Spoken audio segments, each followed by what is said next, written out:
Good evening, this is Orson Welles. Personally, I've never met anybody who didn't like a good ghost story, but I know a lot of people who think there are a lot of people who don't like a good ghost story.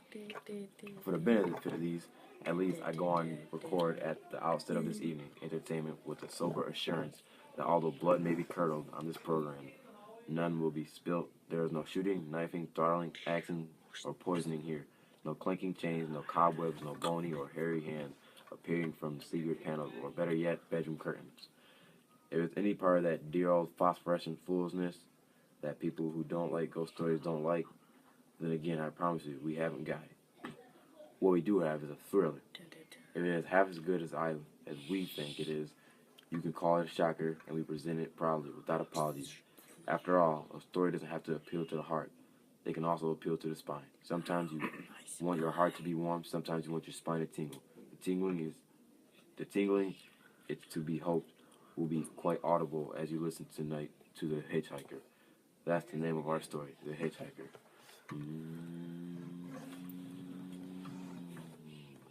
I'm in an auto camp on Route 66, just west of Gallup, New Mexico. If I tell it, perhaps it will help me. It will keep me from going mad, but I must tell this quickly. I am not mad now.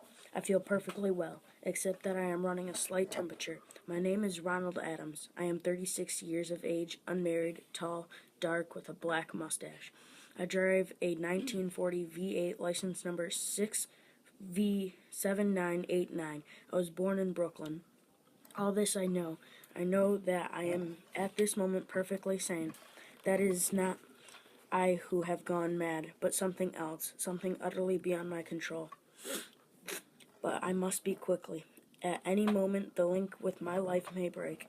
This may be the last thing I ever tell on earth, the last night I ever see the stars. 6 days ago I left Brooklyn to drive to California. Goodbye, son. Good luck to you, my boy. Goodbye, Mother. Here, give me a kiss, and then I'll go. I'll come out with you to the car. No, it's raining. Stay here at the door. Hey, what is this? Tears? I thought you promised me you wouldn't cry. I know, dear.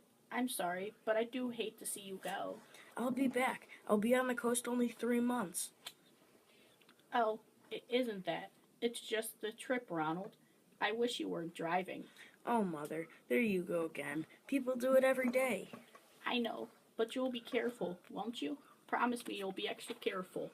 Don't fall asleep or drive fast or pick up any strangers on the road. Lord, no. You'd think I'd still 17 to hear you talk. And wire me as soon as you get to Hollywood, won't you, son? Of course I will. Now don't you worry. There isn't anything going to happen. It's just 8 days of perfectly simple driving on smooth, decent, civilized road with a hot dog or hamburger stand every 10 miles.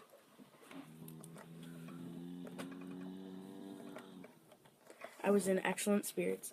The drive ahead of me, even the loneliness, seemed like a lark. But I reckoned without him. Crossing Brooklyn Bridge that morning in the rain, I saw a man leaning against the cables. He seemed to be waiting for a lift. There were spots of fresh rain on his shoulders. He was carrying a cheap overnight bag in one hand. He was thin, nondescript, with a cap pulled down over his eyes. He stepped off the walk, and if I hadn't swerved, I'd hit him. I would have forgotten him completely, except that just an hour later, while crossing the Pulaski Skyway over the Jersey Flats, I saw him again. At least he looked like the same person. He was standing now, with one thumb pointing west. I couldn't figure out how he got there, but I thought probably one of those fast trucks had picked him up, beaten me to the Skyway, and let him off. I didn't stop for him. Then, late that night, I saw him again. It was on the new Pennsylvania Turnpike between Harrisburg and Pittsburgh. It's 265 miles long with a very high speed limit. I was just slowing down for one of the tunnels when I saw him standing under an arc light by the side of the road. I could see him quite distinctly. The bag, the cap, even the spots of fresh rain spattered over his shoulders. He hailed me, this time. Hello? Hello? I stepped on the gas like a shot. That's lonely country through the Alleghenies, and I had no intention of stopping, besides the coincidence or whatever it was, gave me the willies. I stopped at the next gas station. Yes, sir. Fill her up. Certainly, sir. Check your oil, sir. No thanks. Nice night, isn't it? Yes, it hasn't been raining here recently, has it? Not a drop of rain all week. I suppose that hasn't done your business any harm. Oh, people drive through here all kinds of weather. Mostly business, you know. These aren't many pleasure cars on the turnpike this season of the year. I suppose not. What about hitchhikers? Hitchhikers here? What's the matter? Don't you ever see any? Not much. If we did, it'd be a sight for sore eyes. Why? A guy before who started out on the hitch rides on this road. Look at it. It's 265 miles long. There's practically no speed limit. Just straight away. Now, what car is going to stop to pick up a guy under these conditions? Would you stop? No. Then you've never seen anybody. Nope. Maybe they got the lift before the turnpike starts. I mean, you know, just before the toll house. Then it'd be a mighty long ride. Most cars wouldn't want to pick up a guy for that long ride. And you know this is a pretty lonesome country here. Mountains and woods. You ain't seen anybody like that, have you?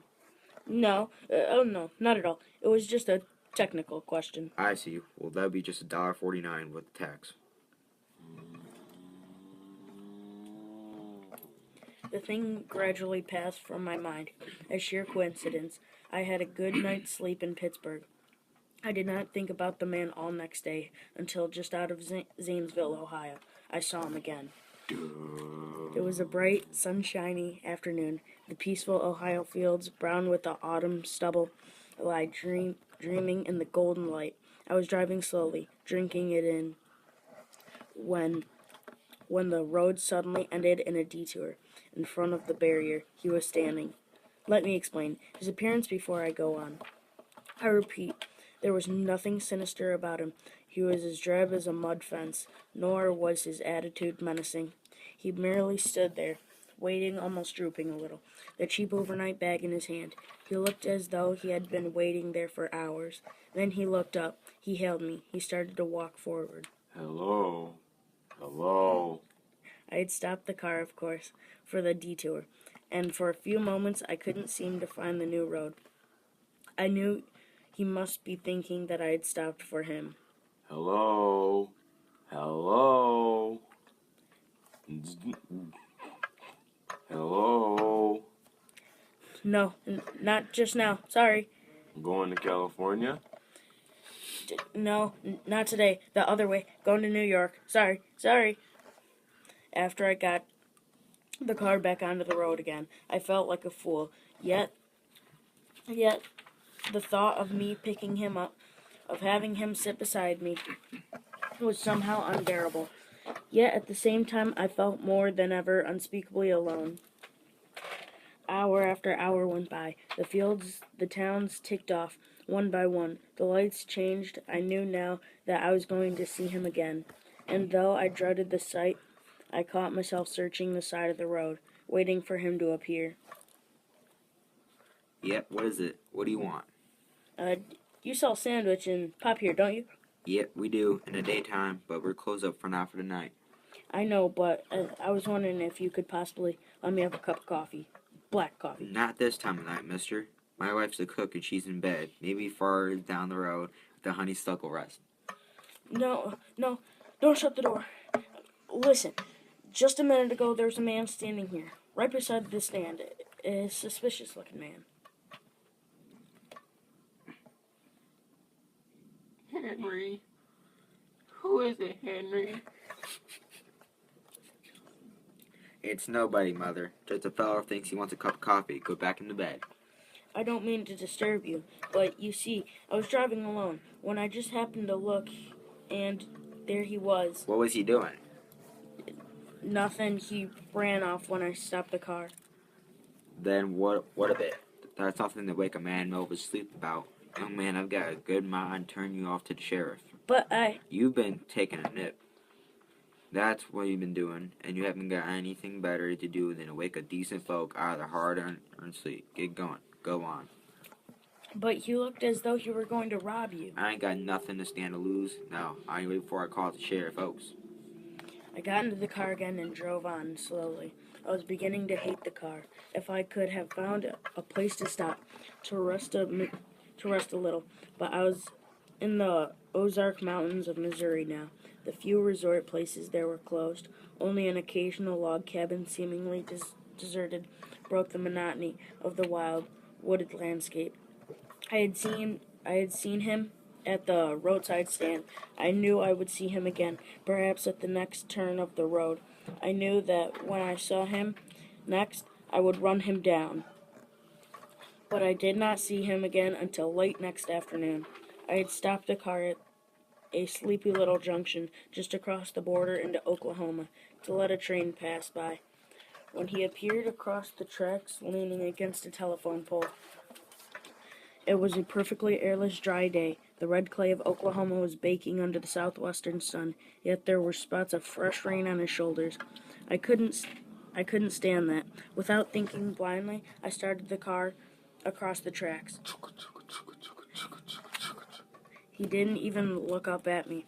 He was just staring at the ground. I stepped on the gas hard, veering the wheel sharply toward him. I could hear the train in the distance now, but I didn't care. Then something went wrong with the car. It stalled right on the tracks. The train was coming closer. I could hear its bells ringing and the cry of its whistles. Still, he stood there, and now I knew that he was beckoning me to my death. Well, I frustrated him that time. The starter had worked at last. I managed to back up, but when the train passed, he was gone. I was all alone in hot, dry afternoon. After that, I knew I had to do something. I didn't know who this man was or what he wanted of me. I only knew that from now on, I must not let myself be alone on the road for one moment. Hello there. Like a ride? What do you think? How far are you going? Amarillo? I'll take you to Amarillo. Amarillo, Texas? I'll drive you there. Gee, mind if I take off my shoes? My dogs are killing me. Go right ahead. Gee, what a break this is. A swell car, a decent guy, and driving all the way to Amarillo. All I've been getting so far is trucks. Hitchhike much? Sure, only it's tough sometimes in these great open spaces to get these breaks. I should think it would be. Though I'll bet if you get a good pickup in a fast car, you can get to places faster than, say, another person in another car. I don't get you. Well, take me, for instance. Suppose I'm driving across the country, say, at a nice, steady clip of 45 miles an hour. Couldn't a girl like you just stand beside the road, waiting for lifts, beat me to town after town, provided she got picked up every time in a car doing from 65 to 70 miles an hour? I don't know. Maybe she could, and maybe she couldn't. What difference does it make? Oh, no difference. It's just a crazy idea I had sitting here in the car. Haha. Imagine spending all your time in a swell car thinking of things like that. What would you do instead? What would I do if I was a good-looking fellow like yourself? Why, I'd just enjoy myself every minute of the time. I'd sit back and relax, and if I saw a good-looking girl on the side of the road, hey, look out! Did you see him too? See who? That man, standing beside the barbed wire fence. I didn't see anybody. There was nothing but a bunch of steers and barbed wire fence. What do you think you were doing? Trying to run into the barbed wire fence? There was a man there, I tell you. A thin, gray man with an overnight bag in his hand, and I was trying to run him down. Run him down? You mean kill him? He's sort of a phantom. I'm trying to get rid of him, or else prove that he's real. But you say you didn't see him back there? You sure? I didn't see a soul. And as far as that's concerned, mister... Watch for him next time. Then, keep watching. Keep your eyes peeled on the road. He'll turn up again. Maybe any minute now. There! Look! There! How does this door work? I'm getting out of here. Did you see him that time? No, I didn't see him that time. And personally, mister, I don't expect to ever see him. All I want to do is go on living. And I don't see how I will last very long driving with you. I'm sorry. I don't know what came over me. Please don't go. Sophie, excuse me, mister. You can't go. Listen, how would you like to go to California? I'll drive you to California. Seeing pink elephants all the way? No, thanks. I could get you a job there. You wouldn't have to be a waitress Yeah, I have friends there. My name is Ronald Adams. You can check out. Uh-huh. Thanks just the same. Listen, please, for just 1 minute. Maybe you think I'm half cracked, but this man, you see, I've been seeing this man all the way across the country. He's been following me, and if you could only help me, stay with me until I reach the coast. You know what I think you need, big boy? Not a girlfriend, just a good dose of sleep. There, I got it now. No, you can't. Ah! Leave your hands off of me. Do you hear? Leave your... Come back. Here, please, come back.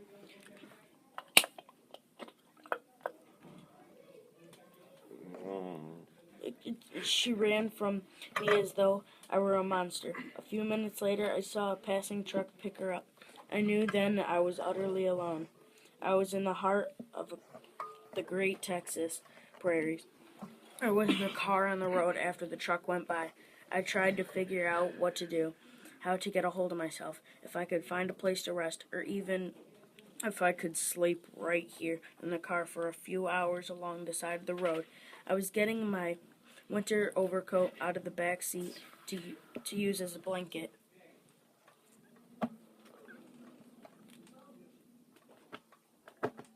When I saw him coming toward me, Hello.